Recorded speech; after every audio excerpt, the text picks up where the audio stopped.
Did you see the fight? If you didn't see it, it's probably because you were watching UFC 300. Yep, that's not the fight I'm talking about. I mean, UFC 300 is epic. And if you're watching that, good for you. But there's another fight that was taking place when Iran lobbed rockets, drones, and missiles towards Israel. I was at Skyrider Ranch teaching Gunfighter Weekend with Greg Lappin and the team, but I started to see the news seep out, and then it hit the Instagram feeds, and it was on. It was all over the place. Now, a lot of things that weren't reported about the circumstance was the fact that 300 plus pieces of ordnance, to include missiles, drones, and rockets, of the 300 plus, only about half actually worked. They suck at doing things like this. So they lobbed the things, and it was reported that Israel did such a great job at intercepting them, except there's video footage of them hitting the ground in Israel, at least the footage I saw. Now, they did shoot down a lot comparatively, but the majority of all of that was shot down from Syria, Yemen, and Iran was shot down by us. I mean, we knew it was happening in real time nearly as the rockets, missiles, and drones were in the air.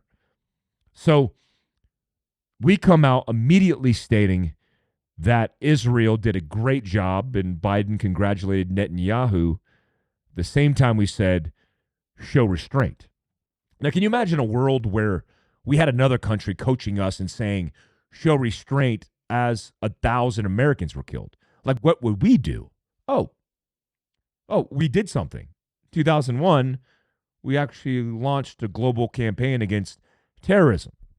And that was a 20-plus year war that we're still involved, regionally at least. Yeah, but we were more on the up and up, right? Like, we paid attention. No, we killed 460,000 plus civilians in Afghanistan alone. That's the statistic. We know what we would do. But what would we do if, like, Mexico lobbed rockets, missiles, and drones at our country right now? I imagine Mexico would be a parking lot, because I imagine we would retaliate, even if somebody coached us, because we wouldn't just take it on the chin. But I'm not so sure.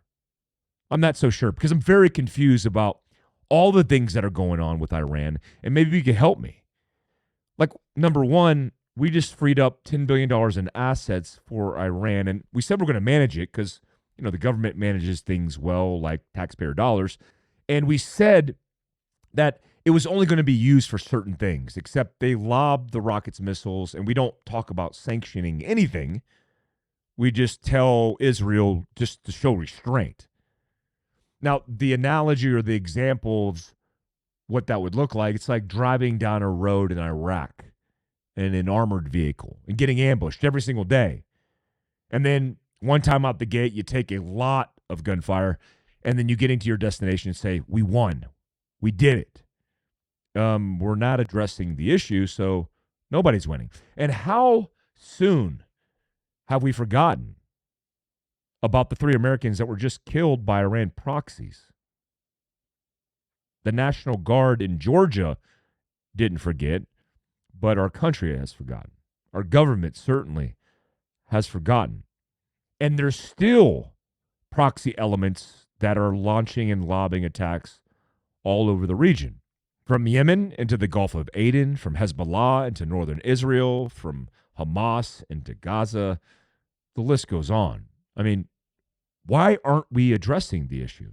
I guess one conspiracy would be, man, this is funding a lot of economics. Because if you provide assets and resources to the enemy and then they lob missiles and rockets and then we shoot them down with our own missiles and rockets and we advertise it's Israel, but it's actually coming for us, and now Israel needs more funding because that's coming out right now. And then we're involved over there. It's like a war of economics because we're just making the money. We're bankrolling it because jobs look up. The economy grows in a more positive direction because that seems like what's happening because the taxpayers are paying for the defense and seemingly the taxpayers are paying for the offense. So I'm perplexed by the entire thing, but I'm also torn. Like, I don't think taxpayer dollars should be going to any conflict and campaign that doesn't directly affect us. But Mike, it does affect us. Does it really? Well, if we're going to fully commit, then let's just commit and get it over with. Or we could drag it out like we did for 20 years and have a horrible withdrawal that's completely botched and more Americans die, and provide a logistical supply train to the enemy that builds better and bigger and stronger than they were before. Because Al Qaeda would never be in Afghanistan. They're there now, cooperating with the Taliban, and we're doing nothing about it. So it seems like we're caught up in this like cycle. We've been doing this historically for generations.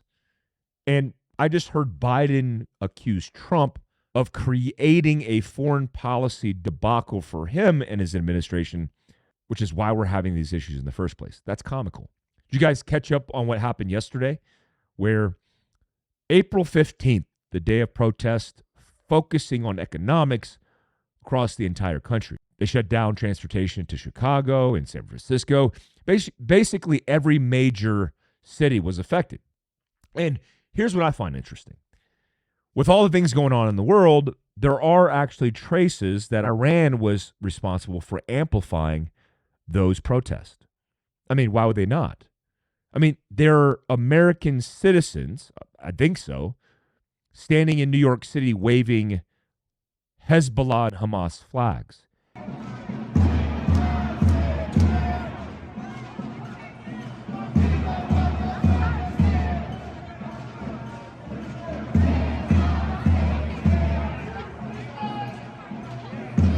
Chanting death to America.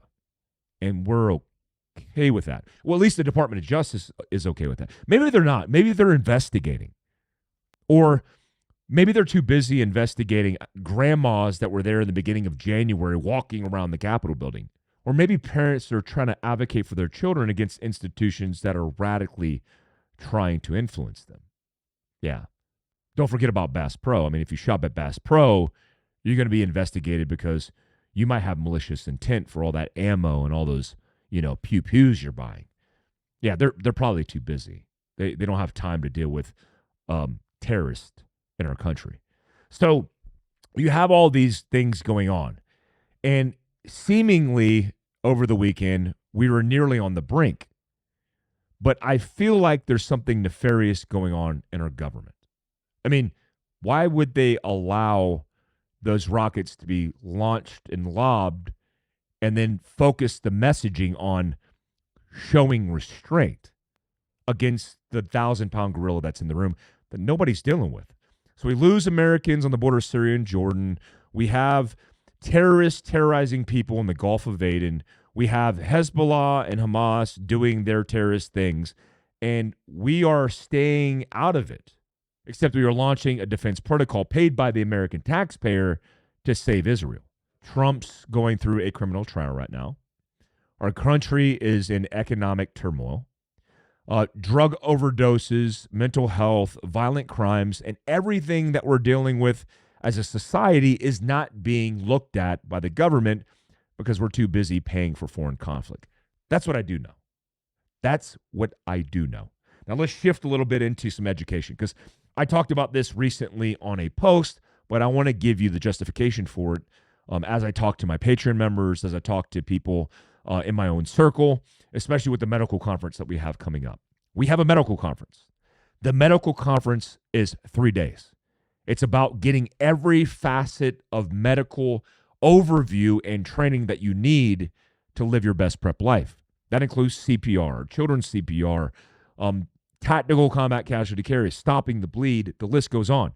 Now, one of the things I talked about is about stopping the bleed via an extremity. I've been educating on this for years. I don't know why, but this seems like it's a controversial thing, but it's getting better. More civilians are carrying tourniquets like the Soft TY from TACMed Solutions or the North American Rescue's Cat 7 tourniquet than ever before. That is a standard operating procedure you should follow. I get that. I believe in it. I educate on it. But I also believe you should be carrying a hyphen chest seal, because according to experts, this is an emergency room doctor in Denver that's advised us based on all the research, and he gave us all the sources, that around 90%, because the variabilities are many, right, in a shooting, about 90% of victims in civilian life that come into a hospital post a shooting, about 90% of them suffer from gunshot wounds to the chest and head. Now, why does that matter? Because there are important moments between treating the casualty and transporting the casualty where the right trauma treatment can potentially facilitate that person surviving. One of the things that we're focusing on in the future of education is, one, you should be EDCing a hyphen chest seal, right? Get a good one. I mean, we sell them, but we're the middlemen because they're manufactured through North American Rescue, the ones at least that we carry. But we recommend that you carry them. They're really thin, they're really light. You can stick them in your fanny pack, you can stick them in your go bag, and you could have something that's potentially going to save somebody's life. But we should also focus on the transport and the moving of that casualty to a higher level of care. We don't often think about that. Like, how are you going to do that in the backcountry? How are you going to do that in an urban environment? What are your priorities? Typically, the priorities of civilians is waiting for first responders. But what if first responders aren't close? Or what if they're slow? You need to be able to get that casualty initially treated, packaged, and moved as quickly as possible, especially in America where we have the infrastructure to be able to support such trauma. That's something that we'll be talking about more in the medical conference, which is coming up soon. I'll actually link it down below for you guys if you haven't seen it. Last but not least, I'm headed off to the underground to my Patreon, but I wanted to talk a little bit about communications because I need communications to be dumb-proof because I'm not very smart when it comes to communications. I'm a weapons guy. This is a kit made by Evan of Radio Made Easy that includes all the components that you need to make comms, to include the base station with the antenna. I don't even know that's a nomenclature. I have no idea. The radio, the power, even the ability to do push-to-talk internally with the people that are around you. Now, I asked for that specific thing because I think in your speedball, you should have the ability to do tactical comms person to person versus disaster bug out or disaster loadout where you might just have a radio to receive emergency communication and monitor the situation. So Radio Made Easy makes it easy. There's a cheat card. There's all the stuff that you need all in one package. I'll link that as well below because, I don't know, I just want to make things easier for you. No affiliation, just a good dude doing good things. I'm not sponsored. I just like the guy. And I like his kit. I'm headed off to the underground to tell you how I really feel. We're going to talk about the details of what took place and get into some Tier 1 content this week focused on Commo. Until next time, peace out, guys.